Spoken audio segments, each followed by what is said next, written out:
Salut toi, ravi de te retrouver.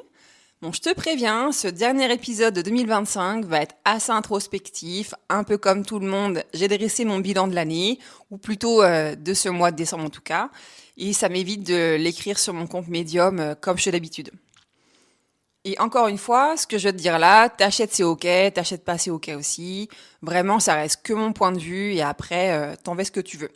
Mais je préfère te prévenir, cet épisode peut partir dans tous les sens. C'est vraiment pardonne-moi d'avance, mais en fait, j'ai une pensée en arborescence, si bien que ça m'arrive pas mal de faire des digressions. Allez, on est parti pour le dernier épisode de 2025.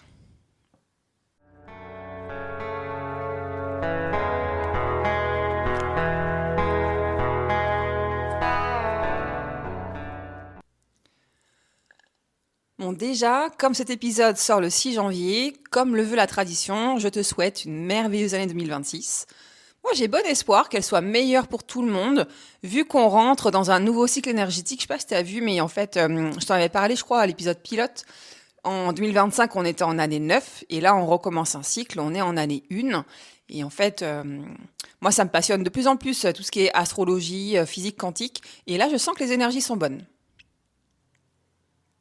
Ce que j'aime de moins en moins, par contre, avec janvier, c'est ce principe de résolution qui sonne, on va dire, comme des injonctions. Voilà, les gens se mettent la pression ou alors nous mettent la pression. Tu sais, un peu comme ces challenges là que l'on trouve sur Instagram, réalise en 21 jours cette détox ou cette... Enfin, voilà, tu m'auras compris. Et en fait, je me dis, bah, si on les réussit pas, on apparaît limite pour des moins que rien. C'est comme si on était des gens qui savaient pas tenir une courte distance, ne serait-ce que de 21 jours. Donc, moi, j'évite de parler de résolution. Au contraire, je trouve qu'on devrait être doux et bienveillant envers nous-mêmes. Et surtout que la saison hivernale nous y invite. Enfin, il fait encore bien froid, on sort à peine des fêtes, on est fatigué. Alors, j'ai envie de dire aux gens, s'il vous plaît, arrêtez de nous parler de vos résolutions. Et sinon, pour en revenir à ma reconversion, ce mois-ci, c'est pas passé grand-chose. Après, il y a juste deux copines qui m'ont donné des pistes de travail. La première, c'était pour mon anniversaire. En fait, mon anniversaire, c'était ce mois-ci. Et je suis allée boire un verre avec une copine. Et là, elle m'a parlé d'un job potentiel à l'aéroport de Nantes. C'était être prof d'anglais pour les aiguilleurs du ciel. Parce qu'en fait, j'ai appris qu'ils doivent maintenir leur anglais à niveau. Et en y réfléchissant, je me suis dit que j'allais refuser. Parce que la conclusion, c'est que vraiment, je veux plus être prof, quoi. Donc ça a été une première chose. Et puis la deuxième chose, j'ai une autre copine qui m'a envoyé aussi une annonce via Insta. C'était un resto qui recherchait des extras, c'est à 12 minutes de chez moi, pour des dates bien précises, dont une, le 31 décembre au soir. Et là, ça me parlait, parce qu'en fait, le monde de la restauration, ça m'intéresse de plus en plus, ou du moins ça m'a toujours intéressée, enfin intriguée. Je me rends compte que j'aime bien les endroits un peu où on va dans nos quotidiens et où on ne sait pas trop ce qui se passe en coulisses. On imagine, mais là je me dis pourquoi pas découvrir ce domaine-là. Donc j'envoie mon CV, les patrons ils m'ont renvoyé un message pour me rencontrer. Et puis en fait, ça l'a fait. Donc ils m'ont proposé même d'autres dates qu'il y avait au départ sur l'annonce. Donc c'est pour ça que courant décembre, là surtout à partir du 13, j'ai commencé les week-ends à partir du 13 décembre à bosser jusqu'au 31, mais ça je t'en reparlerai plus tard. Je t'avais promis des digressions, là il va y en avoir. En tout cas, je mets en pause et je reviendrai à ça plus tard. Parce qu'en fait, ce qui m'a surtout pris la tête ce mois de décembre-là, c'est pas les annonces où j'avais pas de réponse, c'est pas tant mon travail au resto qui va arriver, c'est surtout je me suis posé la question, ça servait à quoi de garder ce fil à la patte avec l'éducation nationale si vraiment je voulais plus enseigner? Parce que je me suis dit, bon, dans ma tête, je sais que je veux plus être prof.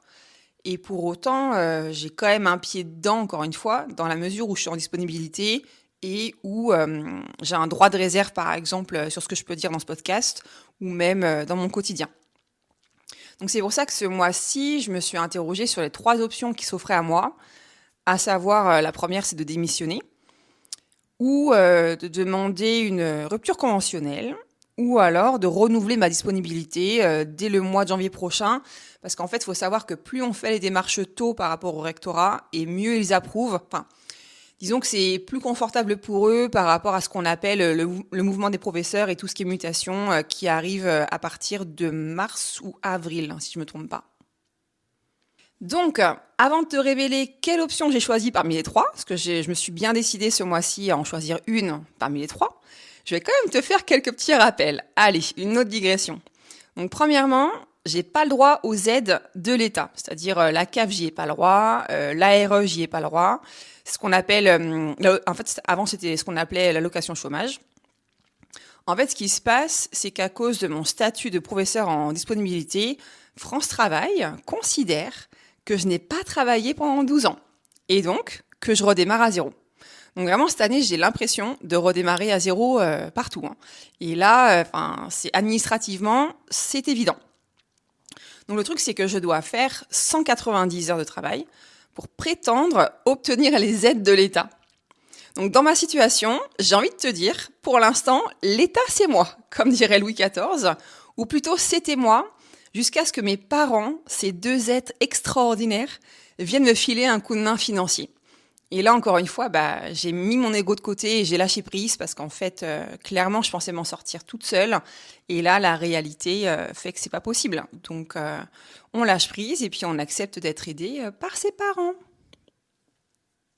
Bon, d'ailleurs, en parlant de ça, voilà, pour être honnête, ça les angoisse. Hein. Ma situation les angoisse pas mal. Mais moi, ce qui me fait tenir la distance, ou du moins ce qui me fait tenir plutôt, c'est vraiment cette foi inébranlable que j'ai dans le choix que j'ai fait de partir. Je sais que j'ai fait le bon choix. Mon corps me dit merci tous les jours. Et en fait, en préparant ce podcast, j'ai eu une image qui m'est venue en tête. Et en fait, il faut savoir que que mon métier de professeur prenne toute la place dans ma vie, j'allais beaucoup au cinéma. J'ai beaucoup regardé de films, ou même j'en ai regardé aussi en DVD. Enfin, vraiment, le cinéma fait partie de mon adolescence et même jeune période adulte, on va dire. Et quand j'avais des moments de down, comme on dit, en fait, je me raccrochais vraiment à la fiction et à des passages de films qui m'inspiraient et qui continuent aujourd'hui de le faire. Et quand j'ai préparé ce podcast, il y en a un qui m'est venu en tête. C'est dans le film Titanic. Je ne sais pas si tu te rappelles le moment où ils sont en train de dîner et la mère de Rose, elle va provoquer Jack, Leonardo DiCaprio pour ceux qui ne savent pas, avec cette question pleine de dédain. Elle lui dit « Et vous trouvez que cette vie sans attache est amusante, je présume ?» Et lui, en fait, il va répondre « Mais oui, madame. J'adore me réveiller le matin sans savoir ce qu'il va m'arriver, qui je vais rencontrer, où je vais échouer. Il y a quelques jours, j'ai dormi sous un pont et aujourd'hui, je suis ici, sur le plus grand navire du monde, à boire du champagne en si bonne compagnie. » Et ce passage-là, au-delà de me donner des frissons à chaque fois que je le regarde, parce que franchement, déjà, il est très bien filmé. Mais alors, ce qui me fait kiffer, c'est l'assurance de DiCaprio quand il s'exprime. Pour moi, c'est une vraie masterclass. Et puis même, le contenu du message est incroyable. Et c'est vraiment ce que je ressens dans cette épopée, quoi. Bon, après, contrairement à Jack, j'ai pas remis mon destin dans une main très chanceuse au poker. J'ai juste, en fait, décidé de lâcher prise sur comment j'allais m'en sortir, sur ce que j'allais faire. À savoir, à partir de septembre, je savais pas où j'allais du tout. Mais en fait, ce qui me fait tenir, c'est le pourquoi je suis partie. Et je ne sais pas si tu connais Simon Sinek, qui a créé le cercle d'or avec le pourquoi au milieu, le comment et le quoi en dernier cercle. Si tu ne connais pas, je t'invite à aller voir sur YouTube. Tu tapes Simon Sinek, le cercle d'or. Et en fait, il explique comment Apple a renversé Microsoft en changeant l'ordre des questions. En fait, Microsoft, ils avaient un marketing basé sur les 3 questions, à savoir qu'est-ce qu'on a à vous vendre, comment ça marche et pourquoi vous devez acheter Microsoft. Et en fait, Apple a retourné la situation en disant pourquoi il faut acheter Apple, comment ça marche et qu'est-ce qu'on a à vous vendre. Et moi, c'est comme ça maintenant que je fonctionne dans la vie. C'est pourquoi je fais ces choses-là, comment je les fais, puis après, qu'est-ce que je vais faire. Et en fait, ça m'indique que dans tous les cas, je sais que j'y arriverai. Au-delà d'être persévérante déjà de base, je sais que avoir mon pourquoi en tête, Ça revient beaucoup, hein, même surtout quand on est entrepreneur. Je trouve que c'est vraiment une ligne directrice pour aller de l'avant. Bah après, comme dirait mon petit frère, faut quand même rester lucide. Je savais que ça pouvait être difficile, hein, sur plusieurs tableaux et notamment mon tableau Excel. Le truc, c'est qu'en général, si tu me connais quand même un petit peu, tu sais que je fais pas les choses à moitié. C'est soit je les fais, soit je fais rien. C'est pour ça que si je caricature un peu, je pense que les changements, ils peuvent réellement avoir lieu si à un moment donné, tu te donnes pas le choix que d'accepter de tout perdre pour obtenir quelque chose de plus grand. Et là, la vie, elle bascule à peu de choses, en fait. On le sait tous, hein, dans le bon sens comme dans le mauvais. Mais en fait, l'essentiel, c'est qu'est-ce que t'en fais après. L'idée, c'est est-ce que toi, par exemple, t'as déjà vécu des points de bascule dans ta vie et avec du recul, tu t'es dit, en fait, jusqu'à quel point ils t'ont fait avancer. Bon, je vais quand même en revenir à mes 3 options là par rapport à ma future carrière, ou plutôt à mon arrêt de carrière dans l'éducation nationale. Et je vais faire simple et bref, hein, pour t'expliquer parce que c'est un peu compliqué quand on n'a pas trop le nez dedans. Donc la première option, c'est soit j'écris au rectorat pour leur annoncer ma démission. Et là, à ce moment-là, je perds mon concours que j'ai si difficilement obtenu. J'ai tenté 5 fois le concours. J'ai fait 4 fois en externe et 1 fois en interne. Et je l'ai eu la première fois en interne. Mais bon, ça m'a pris un peu de temps quand même. Donc autrement dit, si je démissionne, si un jour, je ne sais pas lequel d'ailleurs, si je veux redevenir prof, je devrais repasser cet examen. À savoir, cet examen-là, j'ai fini par le préparer toute seule parce qu'en fait, à l'époque, j'étais plus à la fac et donc je m'appuyais uniquement sur ce que je trouvais sur Internet. Et en fait, pour être honnête, vraiment, je l'ai préparé toute seule, hein, mon concours. Toute seule. Avec des potes, bien sûr, mais en tout cas, j'allais pas à la fac pour préparer mon concours, quoi. La deuxième option, c'est je peux écrire aussi au rectorat pour demander un renouvellement de ma disponibilité que j'ai actuellement. Et à ce moment-là, en fait, dès septembre 2026, je repars sur une année où je serai libre de faire ce que je veux pendant 1 an. Et la dernière option, c'est de demander une rupture conventionnelle avant le 31 décembre. Et on le sait tous que quand on obtient une rupture conventionnelle, généralement, il y a un joli chèque qui suit derrière. La bonne nouvelle aussi, c'est que je pourrais bénéficier du chômage, mais le hic, encore une fois, c'est que je perds mon concours par la même occasion. Donc sur le papier, on va dire que la troisième option, elle est intéressante, dans la mesure où il y a un enjeu aussi financier. Mais je sais pas pourquoi, mon corps, il me dit non, c'est pas la bonne option. Donc j'en parle à une collègue d'histoire géo qui est syndiquée, et elle me met en contact avec un mec hyper sympa, que j'ai au téléphone très rapidement. Et là, il m'explique par A plus B que effectivement la rupture conventionnelle, c'est quasiment refusé tout le temps, à moins d'avoir un dossier solide, et encore, j'ai envie de te dire. Donc lui, en fait, il me dit, la meilleure option pour toi, c'est de prendre un renouvellement de disponibilité, comme la dame au rectorat que j'avais eue aussi, que j'avais appelée, m'en avait parlé. Et elle m'avait dit, voilà, vous avez encore 4 ans devant vous pour être en disponibilité, à ce moment-là, consommez-les quoi, au possible. Donc c'est vrai que ça a été une réelle réflexion parce que dans ces cas-là, je sais pas si tu as déjà vu ces 2 parties de moi-là, mais en fait, il y a 2 Agnès qui surgissent quand je sais pas trop, quand j'ai des décisions assez importantes à prendre. Il y en a une, c'est la Agnès, on va dire, radicale, celle qui arrache le pansement d'un coup. Parce que elle veut plus souffrir et donc c'est d'un coup puis après on n'en parle plus. Et là clairement, pourquoi j'ai pensé à cet aspect, on va dire de j'arrache le pansement, parce que je veux tellement plus me retrouver devant une classe que j'en étais prête à perdre mon concours. Puis après, il y a la Agnès aussi tempérée, celle qui écoute maintenant davantage les conseils des personnes qu'elle a autour de soi, d'elle pardon, et où là, je suis plus modérée et en fait, j'apprends à penser mes plaies dans les meilleures conditions possibles. Et donc, ce qui va faire la différence, c'est vraiment cet appel avec le syndicat, où j'ai décidé de lâcher prise sur tous ces ressentiments que j'avais vis-à-vis de ce système éducatif français, pour vraiment parler de manière globale et sans rentrer dans les détails de pourquoi réellement je suis partie. Parce qu'en fait, je me rends compte aussi que, enfin, clairement, j'ai travaillé trop dur pour perdre mon concours. Pour te donner un aperçu de mes études, en fait, administrativement parlant, sur le papier, j'ai bac+5. J'ai un master dans l'enseignement de l'anglais. Mais on va dire que dans la réalité, j'ai bac+13, parce qu'en fait, j'ai redoublé une fois en première et 4 fois à la fac. Donc, mes études ont été très très longues. D'ailleurs, j'ai fait plus d'études que de carrière, parce que j'ai 12 ans de carrière et 13 ans d'études.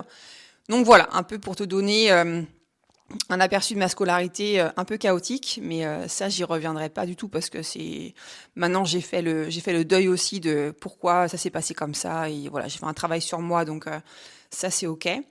Mais enfin bref, tout ça pour dire que je choisis l'option numéro 2, à savoir renouveler ma disponibilité, et je vais le faire en fait au mois de janvier.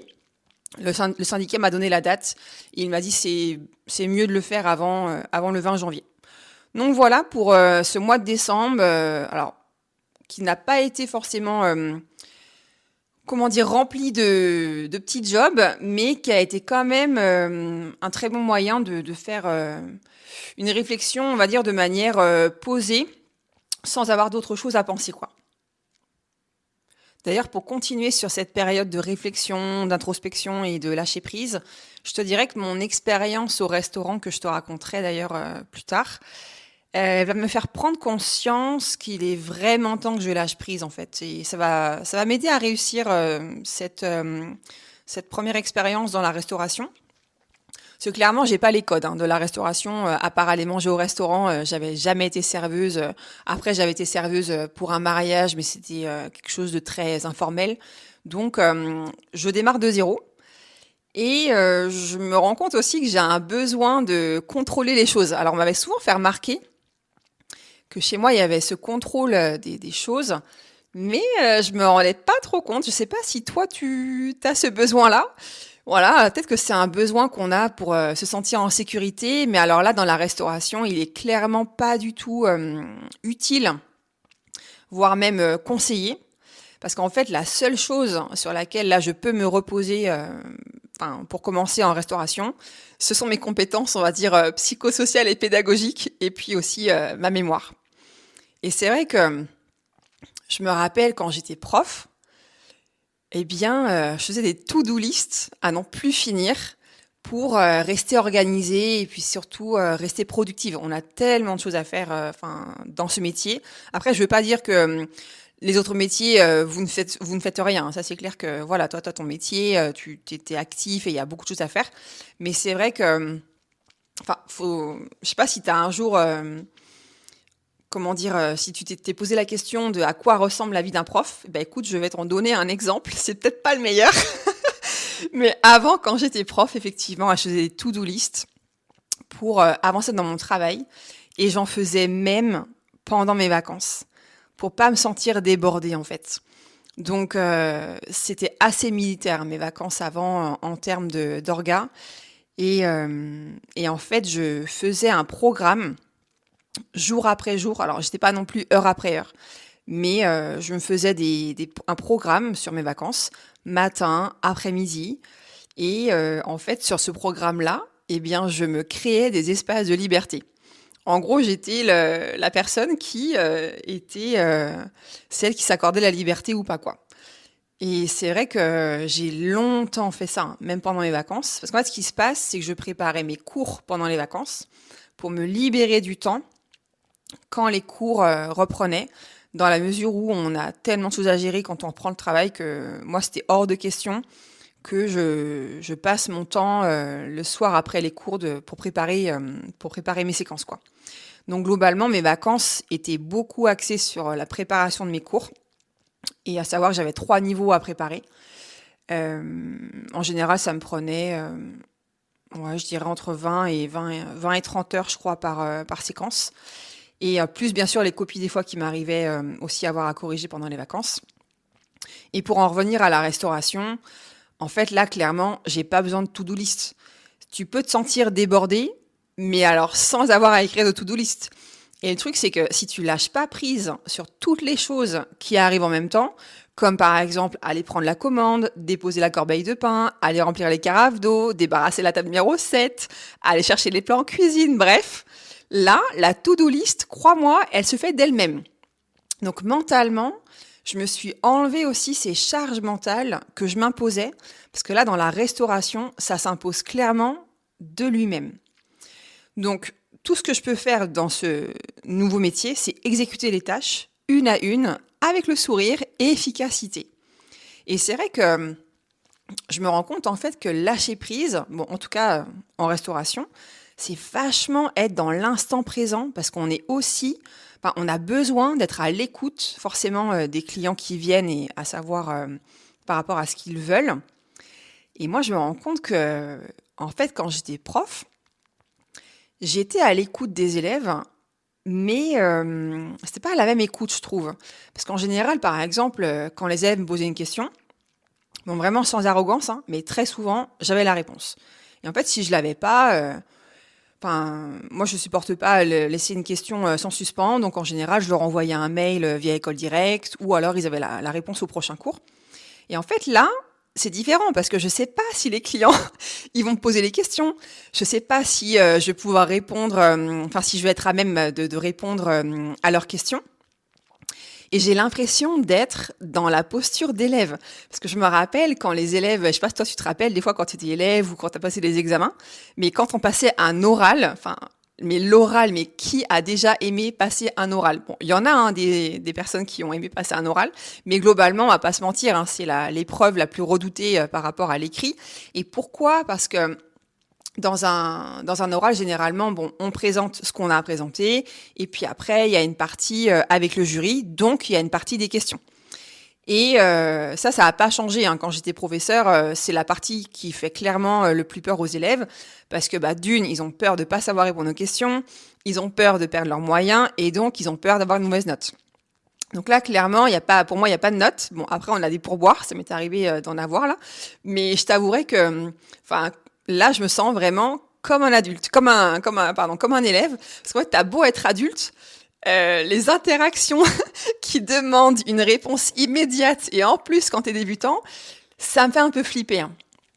Et donc pour être tout à fait honnête, pour te raconter un peu les coulisses de de ce domaine-là de restauration que j'ai commencé à découvrir, donc j'ai fait la plonge, j'ai fait aussi aide en cuisine avec le second de cuisine, et puis après j'avais demandé à faire du service, et en fait mes patrons ont accepté de mettre en salle, comme on dit. Et ce qui a été difficile pour moi, c'était vraiment la toute première interaction avec le client. À chaque fois, j'avais l'impression de faire un pas dans le vide et d'être sur la retenue. Je savais pas, c'est très particulier en fait. Quand on se dit mais comment on peut aborder quelqu'un, voilà. Et là, c'est encore une fois, faut lâcher prise. Donc ce que je faisais en fait, c'est que intérieurement, je me calmais. Je temporisais mes paroles, moi qui suis très dynamique comme personne et qui parle assez vite. Je sais pas si tu as remarqué dans mes podcasts, mais des fois, au montage, je fais absolument maintenant attention à faire des coupures. Et donc, bref, là, devant les clients, fallait que je temporise mes paroles, fallait que je temporise mes gestes. Rien à voir avec quand j'étais prof ou des fois, on va pas se mentir, quand on est prof, on est un peu sur scène. Et moi, j'adorais ça. Non pas que j'aime qu'on me regarde sur scène, mais bien que j'ai fait du slam poésie et que j'étais sur scène aussi pendant des années.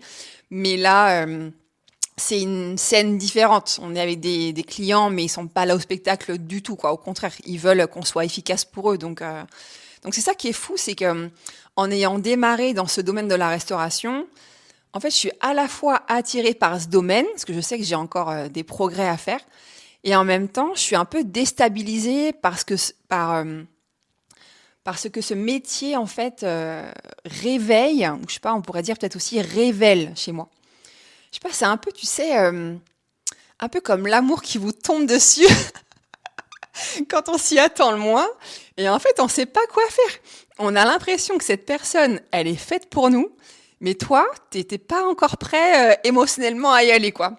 Et moi, c'est un peu ça. Je sais pas si la restauration, c'est fait pour moi. En tout cas, ça me plaît énormément. Là, j'ai fait des extras et c'est vrai que ça me donne envie d'en faire davantage. Mais voilà, je sais pas. C'est à voir, en tout cas, à l'avenir, je verrai bien. Bon, en tout cas, en conclusion, je dirais qu'après ces 4 mois de disponibilité, bon, c'est encore loin d'être parfait, hein, et ça, c'est complètement OK. C'est une aventure que j'adore et ça me permet réellement aussi justement de lâcher prise sur cette perfection. Je pense que je l'ai peut-être consciemment ou inconsciemment cherché, je sais pas. On cherche tous, enfin, on va pas se mentir, à atteindre la perfection, ou, enfin, on l'a tous au moins cherché une fois. Et là, au mois de décembre, ce qui m'a beaucoup plu, c'est que les vacances de Noël aussi sont arrivées à point nommé et on va dire, que j'ai fait une trêve avec toutes ces angoisses ambiantes et puis toutes ces recherches qui n'aboutissaient pas. Donc ça a fait beaucoup de bien d'être en vacances entre guillemets, mais voilà où j'ai plutôt réapprécié à vivre le jour présent. Et alors en plus, ce qui est très ironique, c'est que ce qui est très ironique, ce qui est très drôle, c'est que on va dire la cerise sur la bûche, comme on dirait, c'est que j'ai pas eu internet la dernière semaine de décembre. Donc là, clairement, j'étais avec moi-même, voilà.